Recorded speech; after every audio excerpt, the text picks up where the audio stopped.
সংবিধান সংস্কার পরিষদের অধিবেশন আহ্বানের জন্য স্বরাষ্ট্রমন্ত্রী সালাউদ্দিন সাহেব তিনি দায়িত্বশীল ব্যক্তি নন, আইনমন্ত্রীও দায়িত্বশীল ব্যক্তি নন। সংস্কার পরিষদের অধিবেশন আহ্বানের জন্য একমাত্র দায়িত্বশীল ব্যক্তি হচ্ছেন প্রধানমন্ত্রী, যিনি রাষ্ট্রপতির অফিসের মাধ্যমে এই অধিবেশন আহ্বান করবেন। আমরা প্রধানমন্ত্রী জনাব তারেক রহমানের কাছে তার স্পষ্ট বক্তব্য আমরা জানতে চাই। যিনি নির্বাচনের আগে গণভোটে হ্যাঁ কথা বলেছেন, ব্যক্তিগতভাবে তার দলের লোকদেরকেও তিনি দলীয়ভাবে হ্যাঁ পক্ষে অবস্থান নেওয়ার জন্য বলেছেন, সেই প্রধানমন্ত্রী তার কমিটমেন্ট থেকে, জাতির কাছে ওয়াদা থেকে তিনি নিজেকে কেন বিরত রেখেছেন, সেই ব্যাখ্যা প্রধানমন্ত্রী তারেক রহমানকে দিতে হবে। এমন জনগুরুত্বপূর্ণ একটা বিষয় যেখানে 24 অভ্যুত্থানের মধ্য দিয়ে জনগণের অভিপ্রায়, সার্বভৌম অভিপ্রায়ের প্রকাশ ঘটেছে এবং 26 নির্বাচনের মধ্য দিয়ে 70% মানুষ গণভোটে হায়ের পক্ষে তাদের মতামত দিয়েছেন। এত বিপুল সমর্থন থাকার পরেও প্রধানমন্ত্রী তারেক রহমান গণভোটের প্রসঙ্গ, সংস্কারের প্রসঙ্গ, সংবিধান সংস্কার পরিষদের প্রসঙ্গ তিনি এড়িয়ে যেতে পারেন না। অবশ্যই প্রধানমন্ত্রী তারেক রহমানকে তার ব্যক্তিগত বক্তব্য এবং তিনি একটি দায়িত্বশীল অবস্থানে রয়েছেন, সেই দায়িত্বশীল জায়গা থেকে তার বক্তব্য অবশ্যই পরিষ্কার করতে হবে।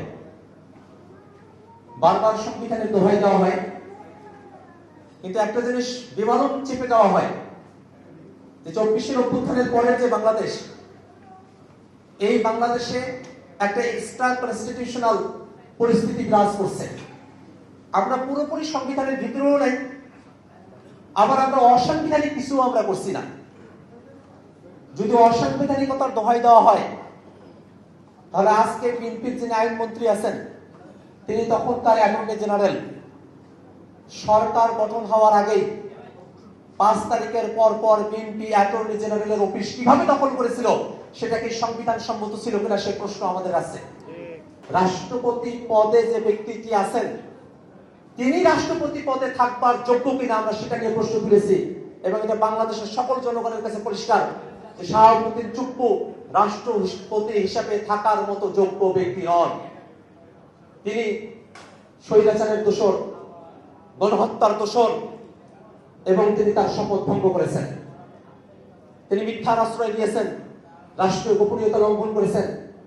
এত কিছু করার পরেও যে রাষ্ট্রপতিকে এখন আইনগতভাবে একেবারে সাংবিধানিক উপায়ে সংসদের অভিশংসনের মধ্য দিয়ে যাকে অপসারণ করা সম্ভবপর, তাকে টিকিয়ে রাখার যে ব্যবস্থার দিকে বিএনপি অগ্রসর হয়েছে, সেটাকে আমাদের সন্দেহের চোখে দেখা প্রয়োজন। 2001 সালে বিএনপি ক্ষমতায় আসার পরে তৎকালীন আওয়ামী লীগের নিয়োগকৃত রাষ্ট্রপতি, তার বিরুদ্ধে তারা সংসদে অভিশংসনের জন্য তারা আলাপ উঠিয়েছিলেন।